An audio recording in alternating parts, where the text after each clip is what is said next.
Hello friends, welcome back to our channel. Today recipe వచ్చేసి పీతల curry చేస్తున్నాను అనమాట. మా పిల్లలకి నాన్ వెజ్లో చాలా చాలా ఇష్టమైన రెసిపీ వచ్చేసి ఈ పీతల కర్రీ అనమాట. ఎలా చేయాలో ఏంటి అనేది నేనైతే ఈ వీడియోలో మీ అందరి కోసం అయితే నేను చూపిస్తాను. పీతల కర్రీ ఎలా చేయాలి అనేది ఫస్ట్ అయితే మీరు చేయాల్సింది ఏంటంటే, మన వీడియోస్ని ఫస్ట్ టైం చూస్తున్న వాళ్ళు ప్లీజ్ సబ్స్క్రైబ్ చేసుకుని లైక్ చేయండి.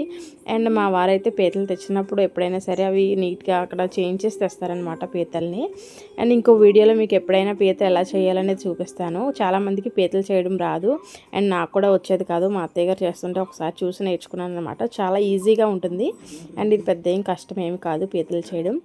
అండ్ పీతలని చేయించినవే కాబట్టి వాటి కాళ్ళు ఉంటాయి కదా పెద్దగా, ఆ కాళ్ళన్నిటిని సపరేట్ చేసుకోవాలి, పీతల్ని సపరేట్ చేసుకోవాలి.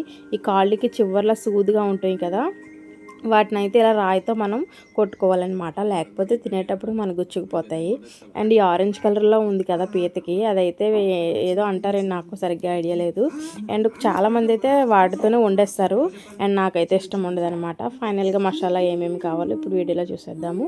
ఉల్లిపాయల్ని చిన్న చిన్న ముక్కలుగా కట్ చేసుకుని మిక్సీ జార్లోకి అయితే తీసేసుకోవాలి. అండ్ ఫైనల్గా బాగా మిక్స్ చేయొద్దండి, ఎక్కువ పేస్ట్లా చేయొద్దు. మనకి చేపల పులుసులోకైనా పీతల కర్రీ అయినా ఏదైనా ఉల్లిపాయ పేస్ట్ చేసేటప్పుడు ఇలా కచ్చపచ్చగా ఉండాలి. అండ్ ఇందులోకి ఒక 4-3 పచ్చిమిర్చి అయితే వేసుకోవాలి. ఇప్పుడైతే స్టవ్ ఆన్ చేసుకున్నాను, ప్యాన్ పెట్టుకున్నాను. అండ్ ఇందులో కొంచెం ఆయిల్ వేసుకోవాలి. మనం ముందుగా మిక్స్ పట్టుకున్నాం కదా ఉల్లిపాయ పేస్ట్ అండ్ పచ్చిమిర్చి, అవి వేసుకుని బాగా ఫ్రై చేసుకోవాలి. బాగా అంటే ఒక 2 మినిట్స్ ఫ్రై అయినాక సాల్ట్ వేసుకోవాలి. సాల్ట్ వేసుకుని మళ్ళీ ఇంకో 2 మినిట్స్ ఫ్రై చేసుకోవాలి. చూసారు కదా ఎంత బాగా ఫ్రై అవుతుందో. ఎక్కువ హైలో పెట్టద్దు, మాడిపోతుంది. అండ్ ఇంకా 2 మినిట్స్ మళ్ళీ ఫ్రై అయింది కదా, ఆ తర్వాత మనం మసాలా అయితే వేసుకోవాలి. ఈ మసాలా ఏంటి, ఏమేమి వేసి గ్రైండ్ చేశారని అడుగుతుంటారు చాలామంది. అండ్ అది ఏమేమి మసాలా వేసానో నేనైతే డిస్క్రిప్షన్ బాక్స్లో అయితే పెట్టాను, ఏంటంటో మసాలాలు అవైతే ఒకసారి చెక్ చేయండి. అండ్ ఈ ఉల్లిపాయ పేస్ట్లోని కారం పసుపు వేసుకొని ఫ్రై చేసుకోండి.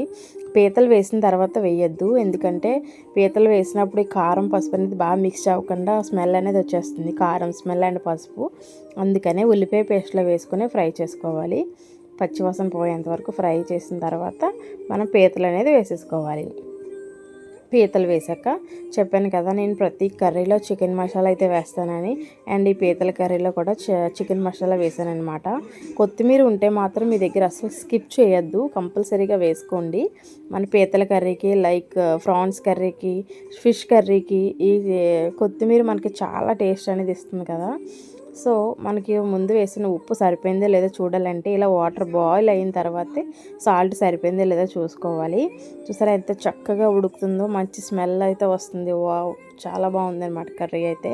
చూసారా ఇంకా కొంచెం దగ్గర అవ్వాలన్నమాట. దగ్గరగా అయిన తర్వాత ఆయిల్ సైడ్స్కి వచ్చేస్తుంది కదా, అలా అవ్వాలి. బాగా దగ్గరగా అని కాదు, మరి ఎంత పలచగా కాదు. చూసారా ఈ కన్సిస్టెన్సీలో ఉంటే సరిపోతుంది. స్టవ్ అయితే ఆఫ్ చేసుకోండి. ఫైనల్గా పీతల కర్రీ అయితే రెడీ అయిపోయిందండి. మనం లాస్ట్గా కొత్తిమీరతో గార్నిష్ చేసుకుని సర్వ్ చేసుకుంటే చాలా చాలా టేస్టీగా ఉంటుందండి. మీకు కూడా ఈ కర్రీ నచ్చితే ప్లీజ్ తప్పకుండా ట్రై చేయండి. Thank you.